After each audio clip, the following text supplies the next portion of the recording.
যে আমরা সেমিফাইনাল থেকে খেলা শুরু করব, এর আগে খেলবোই না। তাদের জ্ঞাতার্থে জানাতে চাই, ব্রাজিল ফাইনালি খেলেছে 7 বার, আপনারা সেমিফাইনালে 7 বার যাইতেই পারেন নাই। এই হচ্ছে আপনারা। এরপর তারা বলে গেছেন ব্রাজিল তো 5 বার বিশ্বকাপ জিতেছে, তাতে হয়েছেটা কি? এই 5 বারের 3টাই তো জুলেরিমে ট্রফি। আপনাদের কাছে প্রশ্ন, এই যে 5 বারের 3টাই জুলেরিমে ট্রফি, ওই ট্রফিগুলোতে আপনারা কি খেলেন নাই? আপনারা কি ডাগআউটে বসেছিলেন? আমার উত্তরটা আমিই দিচ্ছি, ওনারা খেলেছিলেন। ওনারা ওই 3 বারের 3 বারই খেলেছিলেন। থুক্কু, ওনারা 3 বার খেলতে পারেন নাই, ওনারা 2 বার খেলছিলেন। একবার কেন বলবেন না?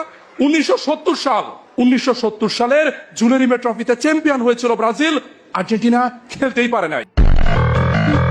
না না, আরে আপনারা অস্থির হবেন না, আপনারা অস্থির হবেন না। আপনারা ভাববেন না যে আর্জেন্টিনার কোনো খেলোয়াড় মনে পায়ে ব্যথা পেয়েছিল। ঘটনা সেটা না। ঘটনা দক্ষিণ আমেরিকাতে বাছাই পর্ব হয়েছিল। বাছাই পর্বে ওনারা বিদায়, বাছাই পর্বেতে ওনারা বিদায়।